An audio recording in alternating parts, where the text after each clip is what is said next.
Hello everyone. So today we are going to talk about the topic that is caesarean section.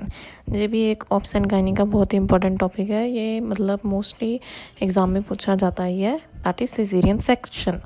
ठीक है। So what is caesarean section? इसे हम C section भी बोल देते हैं और कॉमनली हम बोल देते हैं कि ऑपरेशन हुआ है वुमेन का। ठीक है, ऑपरेशन से बेबी हुआ है, सो उसे हम बोलते हैं सी सेक्शन। ठीक है। सो ये क्या है? It is an operative procedure. ये एक ऑपरेटिव प्रोसीजर ही है वेयर बाय जो फीटस है, अगर 28 वीक की प्रेगनेंसी हो गई है, ठीक है, सो हम उसे क्या बोलते हैं, उसके बाद हम बच्चे को ऑपरेट करके निकाल सकते हैं।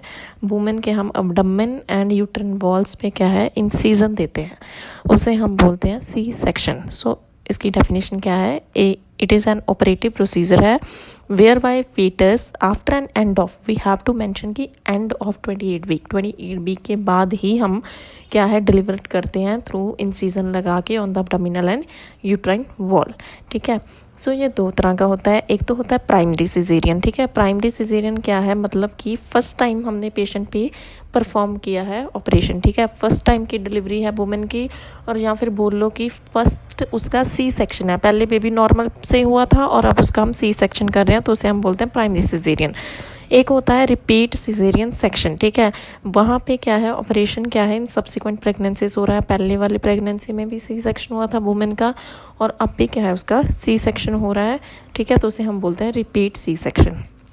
सो नेक्स्ट इज़ द फैक्टर्स। क्या क्या फैक्टर्स होते हैं कि हमें जो सिजेरियन सेक्शन के अंडरगो जाना पड़ता है? क्यों सिजेरियन सेक्शन के जो रेट हैं आजकल बहुत ज़्यादा हाई है। ठीक है। So first is a rising incidence of primary caesarean delivery. ठीक है, मतलब इंसिडेंस बहुत ज़्यादा बढ़ रहा है क्या कि वुमेन्स अंडरगो जाती है कि हमें पहला बच्चा सिजेरियन से ही करना है। ठीक है, सो प्राइमरी सिजेरियन डिलीवरी उसे बोल सकते हैं। ठीक है, जहाँ कोई क्या होता है कि जो बेबी है, फीटस है, ठीक है, वो क्या है बिफोर टर्म, ठीक है, रिस्क पे होता है, तो हमें वो बिफोर टर्म क्या है उसकी डिलीवरी करनी पड़ती है। कोई हाई रिस्क प्रेगनेंसी है, उससे भी सी सेक्शन का रेट इंक्रीज़ हो रहा है। ठीक है, rising rate of induction of labour and failure of induction. कई बार क्या होता है कि हम इंडक्शन ऑफ लेबर करते हैं वुमेन की, ठीक है, उसका रेट क्या है, उसका फेलियर हो जाता है, इंडक्शन नहीं होता प्रॉपर से, फिर हम वुमेन को सी सेक्शन में ही लेके जाते हैं। ठीक है, और उसके बाद क्या है, अगर वुमेन की 30 ईयर्स से ऊपर एज है, इन केसेस में भी सी सेक्शन के रेट हाई ही होते हैं। और कई बार क्या होता है, C section on maternal request ही होता है, मदर चाहती है कि मेरा बेबी सी सेक्शन से ही हो। ठीक है, तो ये क्या थे, फैक्टर्स थे basically. Next is the indication. Indications क्या है? एक तो ना होती है एब्सोल्यूट इंडिकेशन। एब्सोल्यूट मीन्स इसमें तो हमने करना ही करना है। ठीक है, हमें करना ही पड़ेगा, वी हैव नो चांस कि हम इसमें नॉर्मल डिलीवरी कर सकें। So first is the absolute indication. इसमें क्या है, vaginal delivery is not possible ही नहीं होती, तो हमें सिजेरियन सेक्शन तो करना ही पड़ता है। फॉर एग्जांपल अगर डेड फीटस है, ठीक है, तो वेजाइनल डिलीवरी उसमें पॉसिबल नहीं होगी। डेड फीटस को हम हमेशा सी सेक्शन से ही निकालते हैं। Next is a contracted pelvis. Pelvis और कॉन्ट्रैक्टेड है, उससे तो वेजाइनल डिलीवरी पॉसिबल है ही नहीं। नेक्स्ट इज़ द पेल्विक मास। वहाँ पे ना मास बहुत ज़्यादा है, जिससे क्या है ऑब्स्ट्रक्शन हुई जा रही है। ऑब्स्ट्रक्शन जी क्या है, बेबी बाहर आ ही नहीं सकता। अगर कार्सिनोमा ऑफ सर्विक्स है, सर्विक्स का कैंसर है, तभी भी नहीं होती। ठीक है, वेजाइनल ऑब्स्ट्रक्शन है, कोई वेजाइना पे ऑब्स्ट्रक्शन हुई है, जैसे कोई स्टीनोसिस है, अड्रेजिया वगैरह है, इन केसेस में भी क्या है, हमें सी सेक्शन ही परफॉर्म करना होता है। Next is a common indications. Common जो होती हैं वो दो में डिवाइड होगी, प्राइमी और मल्टी ग्रेविडा। ठीक है, प्राइमी ग्रेविडा में क्या है, फेल्ड इंडक्शन। इंडक्शन करी थी वेजाइनल डिलीवरी के लिए, बट वो फेल हो गई है, नॉर्मल डिलीवरी हो ही नहीं पा रही। ठीक है, फीटल डिस्ट्रेस, फीटल को डिस्ट्रेस हो रहा है, ठीक है, उसकी ऑक्सीजन कम हो रही है, इस केस में भी हम एमरजेंसी सी सेक्शन ही करते हैं। डिस्टोशिया, माल पोजीशन, बेबी क्या है माल पोजीशन में है, ठीक है, उसकी ब्रीच प्रेजेंटेशन है, बेबी की माल प्रेजेंटेशन है। माल पोजीशंस मतलब क्या है, बेबी का लाइक शोल्डर की पोजीशन इन फ्रंट है, ठीक है, बटेक्स इन फ्रंट है, वो वाली पोजीशन, ठीक है, माल प्रेजेंटेशन इन केसेस में। Next is multi gravida. Multi gravida में क्या है, पहले वुमेन का अगर LSCS हुआ है, ठीक है, LSCS हम इसीलिए बोल रहे हैं, that is lower segment caesarean section. ठीक है, और हाँ, इस नाम से भी क्वेश्चन आ सकता है, लोअर सेगमेंट सिजेरियन सेक्शन। ठीक है, प्रीवियस अगर वुमेन का सी सेक्शन हुआ है तो इस केस में भी उसका सी सेक्शन ही होएगा। सो मल्टीग्रेविडा में एक फैक्टर माल प्रेजेंटेशन भी आ जाता है, ठीक है। सो इन केस में भी हम सी सेक्शन करते हैं। Next is a relative indications, इसमें क्या हुआ है दैट इज़ एंटीपार्टम हैमरेज अगर कोई केस है, ठीक है, बैड ऑब्स्टेट्रिक हिस्ट्री है वुमेन की, ठीक है, प्रेगनेंसी इंड्यूस हाइपरटेंशन है, या फिर वुमेन को कोई medical gynaecological disorder like diabetes mellitus heart disease वगैरह है, ठीक है। कॉन्ट्रा इंडिकेशंस मतलब क्या है, किन किन केसेस में हमने सी सेक्शन नहीं करना। अगर एक्सटेंसिव स्कार है, अगर वुमेन के ना वहाँ पे बहुत ज़्यादा बड़ा एक्सटेंसिव स्कार है तो वहाँ पे हम सी सेक्शन नहीं परफॉर्म करेंगे। अगर डिसैमिनेट वुमेन को, ठीक है, DIC डिसैमिनेट इंट्राकोगुलेशन की प्रॉब्लम है अगर वुमेन को, तो हम नहीं करेंगे क्योंकि ब्लड लॉस बहुत ज़्यादा होता है DIC के केस में। So these are the 2 major contraindications of C section. Next is the time of operation. Operation का टाइम कब होता है, देखो first is a elective. Term elective indicate ही कर रही है कि मुझे डिसीजन लेना है कि मैंने अपना बेबी नॉर्मल करना है, ठीक है, सी सेक्शन से करना है, और मैंने ये डिसीजन ड्यूरिंग प्रेगनेंसी ही कर लेना है, ठीक है, जहाँ फिर बिफोर ऑनसेट ऑफ लेबर, तो उसी अकॉर्डिंग हमें बोलते हैं इसको इलेक्टिव, ठीक है। इलेक्टिव का टाइम क्या होता है दैट इज़, इसमें भी ना 2 फैक्टर आते हैं। First is a maturity is certain. Operation हम कर देते हैं 1 week prior to the expected date of delivery, ठीक है। मुझे पता है कि मेरी 10 तारीख को डिलीवरी है, पर मैच्योरिटी इज सर्टेन कि बेबी तो मैच्योर हो चुका है, तो मैं बोलूँगी कि मेरा 2 या 3 को सी सेक्शन कर दो। सो इसे हम बोलते हैं मैच्योरिटी इज सर्टेन, इस टाइम पे कर देते हैं। इसमें एक नेक्स्ट फैक्टर आता है कि that is maturity is uncertain. हमें नहीं समझ में आ रहा कि बच्चा मैच्योर हो चुका है, अनसर्टेनिटी है, ठीक है। उसमें इस केस में क्या है, हम एमनियोसेंटेसिस यूज़ करते हैं। हम उसमें चेक करते हैं कि फीटल कितना मैच्योर हो गया है, ठीक है। अदरवाइज़ क्या है, हम स्पॉन्टेनियस ऑनसेट ऑफ लेबर ही रखते हैं और वेट करते हैं, तब हम CS करते हैं, ठीक है। सिजेरियन सेक्शन तब हम परफॉर्म करते हैं, ठीक है। ये तो था इलेक्टिव के केस में। अब मान लो हमारे पास कोई एमरजेंसी केस आ गया, ठीक है, हमें एमरजेंसी करना पड़ेगा ही केस, ठीक है। So when operation is to be done due to कोई ऑब्स्टेट्रिक एमरजेंसी आ गया, लाइक देखो फीमेल को कोई डिस्ट्रेस फीमेल नहीं, फीटल को कोई डिस्ट्रेस आ रहा है, बच्चे को कोई डिस्ट्रेस आ रहा है, कॉर्ड प्रोलैप्स कर गई है, ठीक है। सो इसमें क्या होता है ना, जस्ट 30 मिनट का ही टाइम होता है बिटवीन डिसीजन एंड डिलीवरी, ठीक है। तो इसकी की ना 4 फर्दर कैटेगरीज होती हैं, दैट इज़ कैटेगरी 1, ठीक है।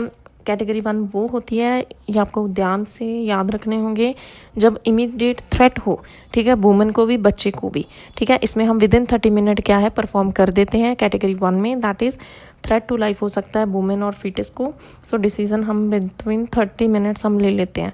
कैटेगरी 2 में टाइम होता है विदिन 75 मिनट्स, ओके, जब क्या है मैटरनल और फीटल कॉम्प्रोमाइज़ होता है, ठीक है, बट वो लाइफ थ्रेटनिंग नहीं होता।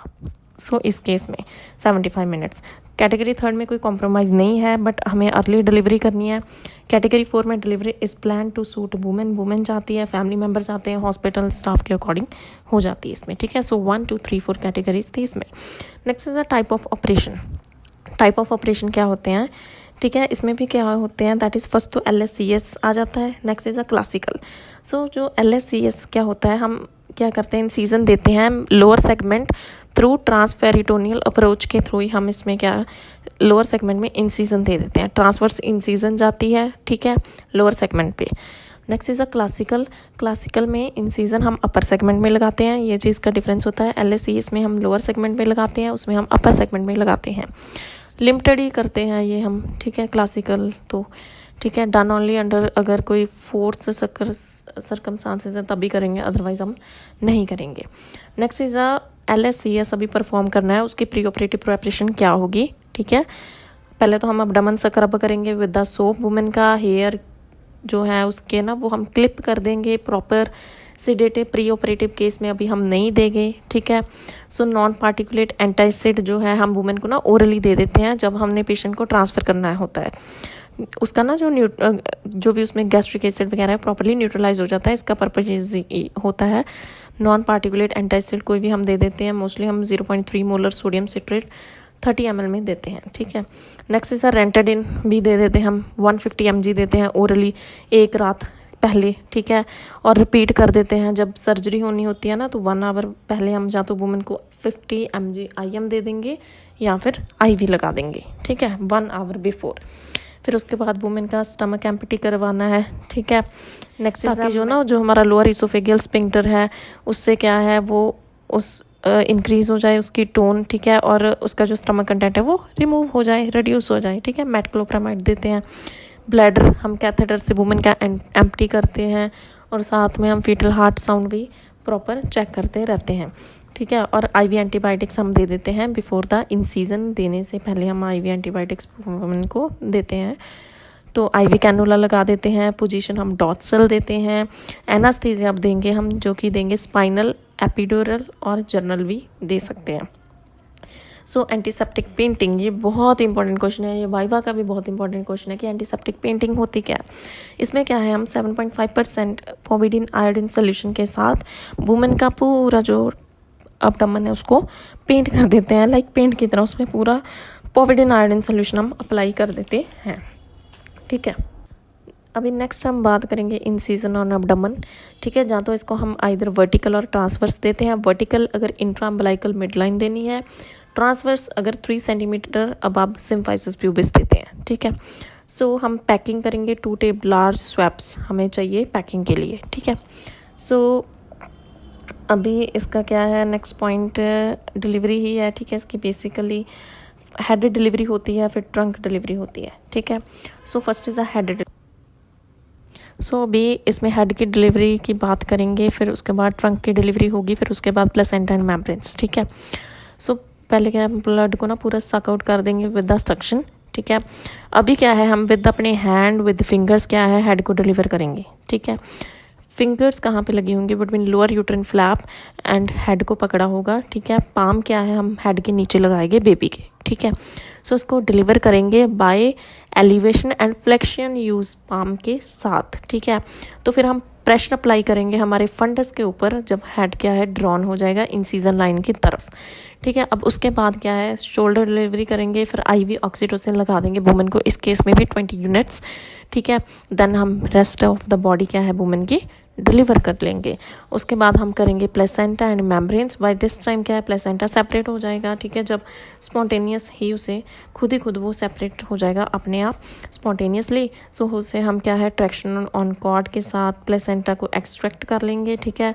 पुश करेंगे यूट्रस को टुवर्ड अम्बलाइकस पर अबडमन, कंट्रोल कॉर्ड ट्रैक्शन, ये भी एक टेक्निक है, ये I will explain you in further videos, ठीक है। CCT के हेल्प के साथ कंट्रोल कॉर्ड ट्रैक्शन टेक्निक के साथ हम उसको भी रिमूव कर लेंगे। सो उसके बाद क्या है, वुमेन के हम जब सारा प्रोसेस हो जाएगा, फिर हमने सूचर्स भी लगा। सो नेक्स्ट इज़ अ बूंद सूचर। इसमें क्या होगा, फर्स्ट लेयर में क्या होगा, हम कंटिन्यूस रनिंग सूचर, ठीक है, डीपर मसल्स को लेंगे इसमें, ठीक है। इसमें नंबर 0 क्रोमिक गट यूज़, कैट गट यूज़ करेंगे, ठीक है। फिर सेकंड क्या है, सिमिलर सूचर क्या है प्लेस होंगे जो, ठीक है, सुपरफिशियल मसल्स को, और जो उसके एडजेसेंट फेशिया है उसको हम प्रॉपर सूचरिंग करेंगे उसके, ठीक है। सो नेक्स्ट अभी पोस्ट ऑफ केयर क्या वुमेन की करनी है, ठीक है। Day 0 to 24 hour pulse BP check करते रहेंगे, RL जो है वो कंटिन्यू रहेगी, ठीक है।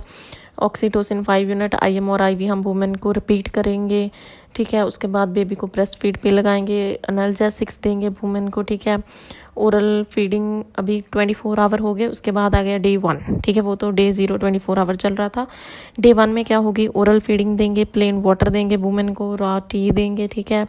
डे 2 में हम लाइट सॉलिड डाइट दे देंगे, बॉबल केयर चेक करेंगे, 2 to 3 स्पून ऑफ हम लैक्टोलोज देंगे वुमेन को, ताकि उसको वुमेन को ना कॉन्स्टिपेशन वगैरह ना हो।